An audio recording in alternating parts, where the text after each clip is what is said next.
Greetings and salutations, everyone. My name is Kiorkof, and welcome to my YouTube channel. Today, we're talking about the zero running back draft strategy for the 2023 fantasy football season. Now, over the course of this offseason, we've seen a shift in terms of the meta of fantasy football. There is a conscious prioritization of the wide receiver position, especially elite wide receivers in the first and second rounds of our drafts, often forcing running backs down our draft boards, which in comparison to seasons past, the running back position was the number one priority. I mean, the number one way to win a fantasy league in seasons past was to have elite running backs across the board, whether it was your two starters and your flex, in order to ensure weekly production that would last the entirety of the season. But the meta has shifted due to variables such as rate of injury and age at the running back position. There is a method behind the madness that is a zero running back draft strategy. So over the course of today's episode, I'm going to be presenting statistics in regards to running back injury rates in comparison to wide receivers and tight ends. Additionally, talking about running back age and how that could potentially impact your overall approach to your 2023 fantasy football draft. Additionally, showing you guys 3 different drafts in which I accomplished a zero running back strategy where I'm going ahead and I'm selecting 3 wide receivers, a quarterback, and a tight end who are both going to give me positional advantages over the course of the season. And then after that, addressing the running back position with the remaining running backs who at the very bottom of the running back dead zone are often players that I'd like to have this upcoming season, which you are able to acquire at a discounted rate in comparison to seasons past. Now, before we get into today's content, a reminder, for those of you who have yet to do so, be sure to subscribe to the channel. We're making daily fantasy football content for the entirety of the 2023 season for the singular goal of trying to help you win a fantasy football championship. So whether it is these draft strategy videos, the strength of schedule videos, the rankings, the must drafts, all of that in order to give you guys as much information as possible so you can make the most informed decisions as you approach your 2023 fantasy football draft. Additionally, for those of you who want more content outside of just the videos here on the channel, I would suggest you travel down to the description of the video and head on over to Underdog Fantasy. At this current moment in time, if you sign up using code Andrew and make a first-time deposit minimum of $10, not only are you going to get a first-time deposit match up to $100, you're additionally going to get my 2023 fantasy football draft guide and rankings for this offseason. The draft guide consists of hundreds of hours of information that I've gone ahead and collected over the last couple off seasons that gives you guys a representation of my methodology as to how I draft every single position, whether it be running back, wide receiver, tight end, or quarterback. After that, of course, within this draft guide, there is my rankings, which is by position: quarterback, running back, wide receiver, tight end, kicker, and defense. By tier, I also have rankings for 4-point versus 6-point per passing touchdown format, half PPR versus full PPR. And on top of it, I have my top 200 flex included for both half and full PPR scoring formats, which includes running back, wide receiver, tight end, and quarterback. All of that, which is also updated weekly. So after you sign up and get the first draft guide from Underdog Fantasy, you'll additionally get emails from me to you personally over the course of this month. So regardless of when you're drafting, you have the most up-to-date rankings available. So be sure to check your spam folder because my emails might end up there. Additionally, I'm not going to stop by going ahead and just sending you guys rankings throughout the entirety of the offseason. Every single Sunday morning from weeks 1 through 18, I will additionally be sending you weekly rankings by position, by tier, half PPR, full PPR with flex. So no matter what you're doing on Sunday morning, whether you're at home, whether you're watching the live stream, you are prepared to set your lineups and help you win a 2023 fantasy football championship. So go ahead, use code Andrew, make that first time deposit minimum of $10, start drafting via Underdog Fantasy to gain some experience this offseason. And of course, for those of you who are wondering if you're eligible, the map to the right side of the screen gives you an indication as to based on where your current location is, whether you're eligible. So take advantage of the opportunity on hand. Help me help you this upcoming season and draft responsibly via Underdog Fantasy. Thank you very much. All right, let's talk about the zero running back draft strategy. Like I mentioned earlier in the prelogue to this entire episode, there is a method to this madness. And the variables that are often hyper-focused in regards to approaching a zero running back draft strategy have to do with the fact that the running back position, more than any other position in fantasy football, finds themselves getting injured. Now, when I look at last season's Underdog Best Ball Mania, in terms of their ADPs from August 28th to September 5th of 2022, when I look at the first 100 selections in terms of ADP, average draft position, there were 34 total running backs that were taken within the first 100 picks. Now, the reason why I wanted to cover 100 selections was primarily because that goes up until round 8. And like we've talked about in the past, The dead zone at the running back position, some people say it's rounds 4 through 7. I see it as rounds 3 through 8. So last season, in terms of rounds 1 through 8, the first 100 selections of our draft via Underdog Fantasy based on their ADPs, there were 34 running backs selected. Throughout that span of time, in terms of running backs who missed 0 to 1 games, there were 17 of them throughout those 34. In terms of running backs who missed 2 to 3 games, 5 of them missed. Of course, 4 to 5 games missed. There were 5 running backs as well in that overall distribution, while running backs who missed 6 or more games last season, within the first 100 selections of Underdog ADPs, there were 7 of those running backs. As a whole, you get an idea as to what the injury rate was at the running back position. With 106 total games missed amongst 34 different running backs, that's a 3.11 average games missed per running back throughout that entire spectrum. Now, when we go ahead and compare that to the wide receiver position, throughout that same amount of time, the first 100 selections of last season's ADP, when we go ahead and look at the wide receiver position, there were 46 selected within the first 100 selections, 27 of them missing 0 to 1 games, 7 of them missing 2 to 3 games, 6 of them missing 4 to 5 games, and of course, 6 of them missing 6 or more games last season. 104 total missed games from 46 wide receivers, which made it a 2.26 average games missed per wide receiver last season. Obviously, a significantly better rate, pretty much 1 less game missed than the running back position, which obviously kind of leads us to this idea of we want to draft wide receivers and we don't want to have to deal with the potential for injury at the running back position. Now, when I continued my data collection in regards to the tight end position, we found the following. There were 9 tight ends selected within the first 100 selections in terms of ADP last season. Of those 9 tight ends, 2 of them missed 0 to 1 games, 4 of them missed 2 to 3 games, 1 of them missed 4 to 5 games, and 2 of them missed 6 or more games. Overall, that was 28 missed games amongst 9 tight ends, which is a 3.11 average games missed per tight end last season. Now, there are tight ends like Travis Kelce who are not going to miss, games. Specifically, in his career, he has not missed a single game due to injury since his rookie season. Obviously, he's an outlier in these circumstances, but in comparison, when we talk about tight end versus the running back position, just as likely for injury as of last season.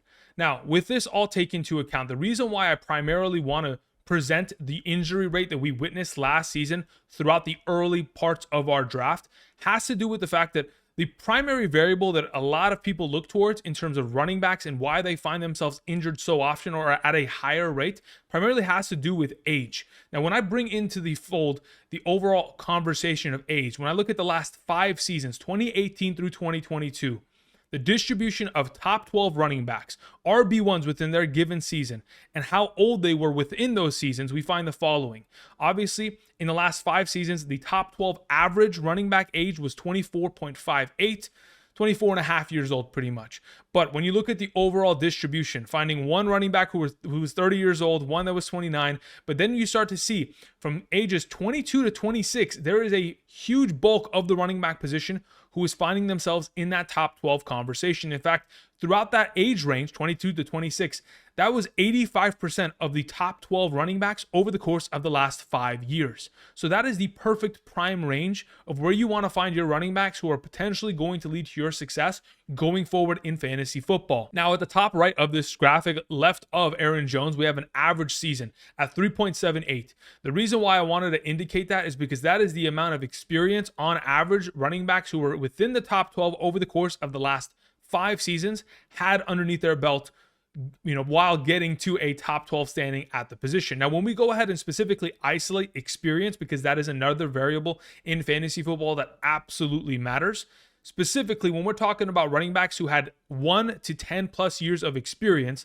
this is how the distribution aligned itself from 2018 through 2022 in a half PPR scoring format, which again, we see very similar numbers as we found the age range of years 2 through 6 to be the most beneficial for running backs. In fact, in the last 5 seasons, we have seen 85% of the running backs who have been top 12 contributors, be in that range of either 2 to 6 years of experience. While either before then, we've obviously seen some running backs as rookies dominate. Hopefully, Bijan Robinson will be that this year, but we've also seen other running backs who were far older, like a Cordero Patterson, come out of nowhere and still dominate and find fantasy success in their later years. Nonetheless, the prime majority, ages 22 through 26 and years 2 through 6. Overall, pretty simple numbers. Now, in order to tie this all together, we're going to go ahead and talk about the age of a running back and align it with potential injuries that we have witnessed. Now, when we look at last season's distribution of injuries based on age groups, 21 to 23, 24 to 26, 27 to 29, and then 30 years of age or older. Of the 34 running backs that were selected in the first 100 selections, like we've talked about earlier, we saw 8 of those total running backs from the age group of 21 to 23 find themselves 52 missed games. 49.06% in terms of the injury rate. The reason why I've determined it as injury rate is because of the 106 total missed games amongst these 34 running backs, 52 of those games belong to the running backs just within this specific age group, a younger group, but one that is definitely dominating this statistic. Now, when we continue that range of time from 24 to 26, that is again another range in which we think, okay, the younger running backs should be the healthy ones and the older ones are the ones that are getting injured. Last season wasn't the case. Once again, from 24 to 26, 16 total running backs, which accounted for nearly 38% of the overall missed games within that entire running back group. While running backs that were older in age, 9 total, only missed 10 games. And the only running back that was 30 or more years old throughout that span of time that was selected only missed 4 games total. Now, before we jump to any conclusions, this is giving you a little bit of an indication as to what we're finding here. A lot of people look at variables such as age and the potential for injury risk and think, hey, you know, those older running backs, we can't trust them. We don't want to draft guys like Christian McCaffrey, Austin Eckler, Nick Chubb, Derrick Henry, who are often in many people's eyes top 6 backs this upcoming season because they want to avoid the potential for injury. But over the course of just last season, those older running backs, they stayed healthy, while in comparison to younger running backs, were not finding themselves in prime positions, often on our bench or in the IR slot. Now, when we go ahead and isolate specifically these age groups and see how many games were missed, just to kind of give you an indication, overall, within the young age group of 21 to 23, we saw 5 of those 8 overall running backs miss 6 or more games. That is a pretty significant margin. While when we talk about the age range of 24 to 26, 10 of those 16 overall running backs only missed 0 to 1 games. Not a really big deal there. Overall, when you go ahead and you look at running backs that are significantly older, 27 to 29, again, in a similar position in which the vast majority of these running backs only missing 0 to 1 games. In my mind, going into 2023, when there is an idea behind, hey, we want to avoid running back because of the injury risk and because of the age group, I understand it. There is a logic to it. There is a method to the madness. But ultimately, when you look at the entire conversation at the running back position, when we look at, ages 22 to 26, over the course of just last season, 82 of the 106 missed games were accompanied by that age range of 22 to 26, which over the course of the last 5 years has been the prime running back, distribution of top 12 talent. That's 77% of the missed games belonging in that age group. When we look at the older running backs, guys like Derrick Henry at 29, Eckler, Aaron Jones, James Conner, Samaje Perine, Kamara, and Jamal Williams, all at 28 years old. McCaffrey, Chubb, and Mixon at 27 years old. There are still studs at that position, guys that I have ranked within my top 15 without a doubt in my mind. Now, when we look at some of the younger running backs in that prime age range of 22 to 26, we have Barkley, Pollard, Sanders, Montgomery, Jacobs, Stevenson, Madison. We have Harris. We have Dillon, Gibson, Taylor, Etienne, Dobbins, Pacheco, Akers, Swift, Rashad White, Kenneth Walker. Of course, we have Williams, Pierce, and Hall. There are a lot of running backs within that span of time, Williams being Javonte. And then you have the 21-year-old running backs going into this year, guys like Bijan Robinson, Jahmyr Gibbs. Again, when you look at the distribution of ages, hopefully we're not going to see a high volume of injuries sustained by a specific age range. But based on what we witnessed last year, running backs are different. No matter what age you are, genetically you're different. The injuries that you sustain, you can react to them differently. It's not a cookie cutter, hey, you're this age, therefore you are getting cooked. Therefore your knees are gone. In some circumstances, yeah, Zeke is gone. He's done. But in other circumstances, you still got Derrick Henry probably mowing on for another 1,300 rushing yards and 13 touchdowns this upcoming season. Now, when we talk about the overall running backs that are in that top tier conversation, and we look at the overall consistency to return to play, what I mean by that is, once you were an RB1 in one season, can you return to becoming an RB1 the following season? Or even at the wide receiver position, how often can you return to success, even though you found success the prior year? The statistics that I've gone ahead and distributed on screen, I've gone ahead and shown already this offseason, But I want to once again show you, because regardless of what people think, the wide receiver position isn't more consistent than the running back position. I mean, just looking at the last 3 seasons isolated specifically, there have been 16 running backs overall that have had an RB1 season, and then once again were RB1s the following year, while there's only been 14 of those instances for the wide receiver position. Now, when we talk about the overall rate of return, that's 44.44% for running backs, 38.89% for the wide receiver position. When we talk about overall running back ones or wide receiver ones in a given season who had never been in the top 12 ranking before in their career and somehow came out of nowhere, over the course of the last 3 seasons, we've seen 10 running backs in that instance and 12 wide receivers. A very close distribution in all these cases, yet we're seeing, 8 wide receivers drafted off the board in the first round itself. Those 8 wide receivers, they're not all going to make the top 12. It's going to be difficult to do that. And with running back position being kind of shoved down our draft boards, and given the opportunity to get a discount at some of these spots, it's not a terrible idea. Address the wide receiver position early, and then after you address your elite players, go after some running backs who have the potential to get high upside, or specifically jump into that top 12 running back conversation, because over the course of the last couple of years, we've seen 6 or more running backs who were not RB1s the year before hop into that conversation the year after. So the opportunity's available. You just got to draft correctly. So let's go ahead and let's start talking about a couple of the drafts that I've conducted in regards to a 0 RB draft strategy. I've gone ahead and highlighted my row. I was the number 1 overall selection in this specific draft. Again, just to go ahead and give you guys an update in terms of, in comparison to last season to now, in terms of ADP via Underdog, there are 33 running backs, 49 wide receivers, and 8 running backs selected within the first 100 selections, in comparison to last year, which was 34 running backs, 46 wide receivers, and of course 9 tight ends. We've seen a little bit more opportunity of quarterbacks coming off the board early, but nonetheless, this is where I went ahead and selected from, and I'll give you guys an understanding as to why I've approached as such. Now, to go ahead and give you the full board so that you can see it, we'll go ahead and transition here, giving you the first 8 rounds of the draft. Now, specifically, my number 1 overall selection is Justin Jefferson. That really is a no-brainer there, but I just want to give you an understanding as to why I select the specific wide receivers that I do, because there is a method there as well.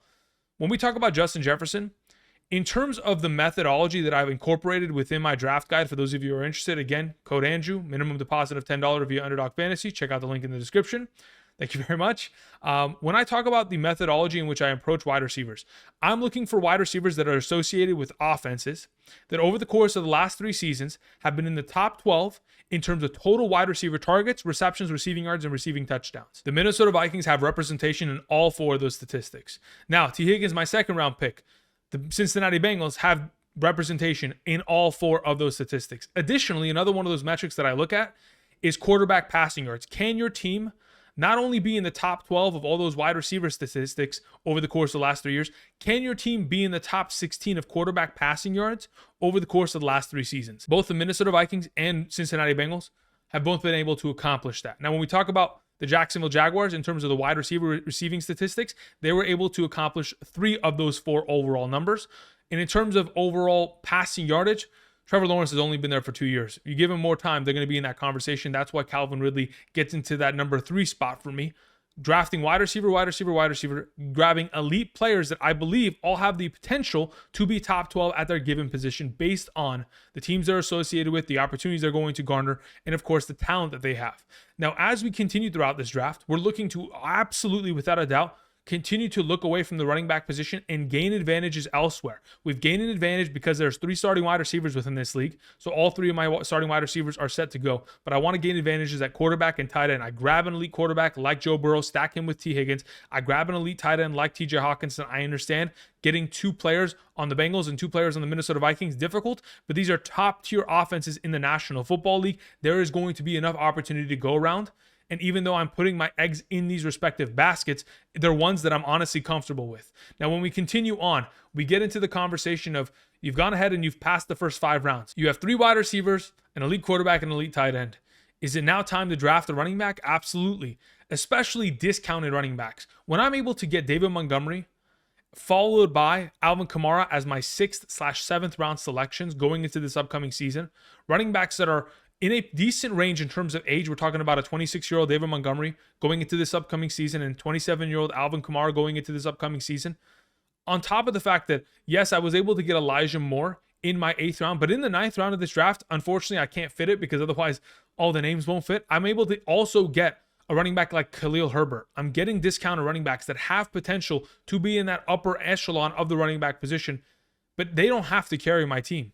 I'm going after running backs that are in that range. And if other players drop to me, there are players that were selected around me like J.K. Dobbins and or Rachaad White. These are players that are relevant, that absolutely can be, kind of swapped into this position. Obviously, depending on where you draft from, will determine some of the running backs that will be available based on whether you're the first overall pick, the 7th, or the 11th. Now, this all take into account. I want to go ahead and show you guys, different draft positions. Just like I was mentioning, the 11th overall position of this draft, I went ahead and did a very similar overall distribution where I'm selecting 3 wide receivers, grabbing 2 elite players that are in those 1-star positions, quarterback and tight end, and then I'm addressing my running back position in this overall circumstance. Similar to the way that we approached our last draft.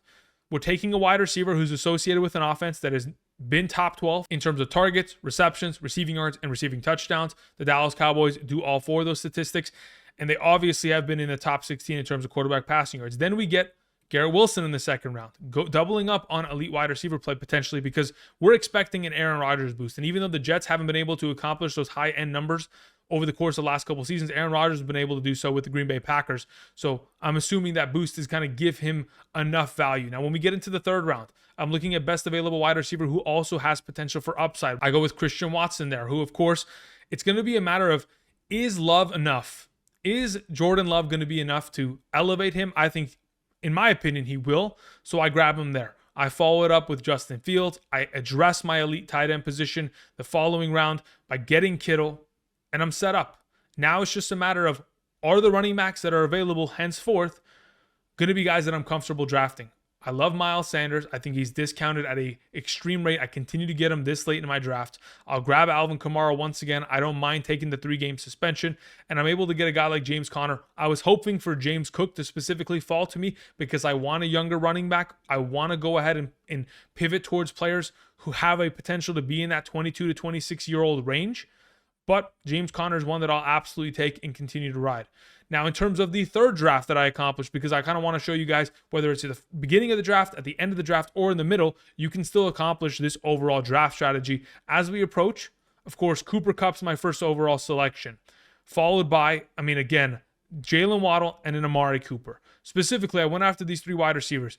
The Los Angeles Rams, top 12 in all 4 of the primary wide receiver statistics since 2020, and also top 16 in total quarterback passing yards. The Miami Dolphins had distribution in 3 out of those 4 statistics, and we're also in the conversation in terms of quarterback passing yards. Unfortunately, over the course of the last 3 seasons, the Cleveland Browns have not had any distribution in terms of their overall opportunities and or passing yardage. But now that you have Deshaun Watson at a full clip for the full season here, I'm assuming that the Deshaun Watson boost is going to elevate Amari Cooper, but even without it, Amari Cooper was a top 12 wide receiver last year, even with everything stacked up against him. Now we go ahead, we address an elite quarterback again, address an elite tight end again, and then we're back into the conversation of running backs. I'm grabbing guys like Sanders. I'm grabbing guys like Montgomery. I would have loved another running back that's not by the name of James Conner in this current circumstance.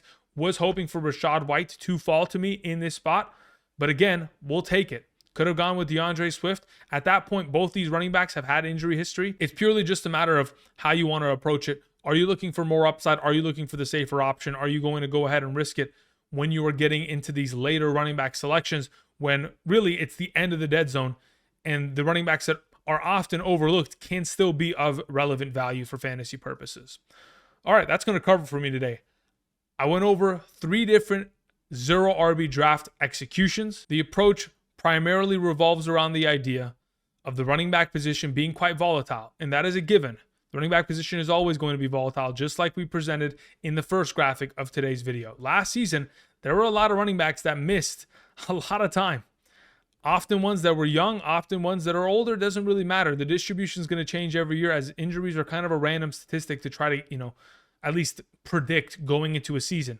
But when you just blanket the entire running back position, it can have relevance. You can still create pretty good looking rosters, as I already did throughout today's video. But just keep in mind, when you are approaching the 0 RB strategy, it can be accomplished from anywhere on the board. And the primary reason as to why you would do it is if you are getting wide receivers that are elite, that are in association with offenses that are going to get them the ball and have proven over the course of the last 3 seasons are going to throw the ball a bunch to their wide receivers exclusively, of course, and are going to get a lot of passing yardage within those offenses. Because once you do, with all of that taken into account, you have a higher likelihood of achieving a top 12 wide receiver standing over the course of the last 3 seasons. We're talking about 75% plus success rates when you're able to get into that overall distribution of all those numbers. Teams like the Vikings, Rams, Bills, Bengals, alongside like the Los Angeles Chargers, Tampa Bay Buccaneers. Of course, Tom Brady no longer being there kind of makes it a little bit shaky, but nonetheless, statistics, just throwing them at you. Hopefully this gives you guys a little bit of an idea as to how to approach your zero RB strategy, a little bit of the statistical logic behind it. Thank you everybody for watching. Do not forget to subscribe if you have not yet already. Additionally, if you guys haven't checked out Underdog Fantasy, there's a link down in the description. When you go ahead, make that first time deposit minimum of $10 after signing up using code Andrew. You're going to get the draft guide. You're going to get the offseason rankings. You're going to get updated emails every single week. You're going to get updated emails throughout weeks 1 through 18. So regardless of when you're drafting, regardless of what you're doing on a Sunday morning, you'll have my rankings ready to go in order to help you capture a 2023 Fantasy Football Championship. Until next time, thank you everybody for watching, and I'll see you guys. Peace.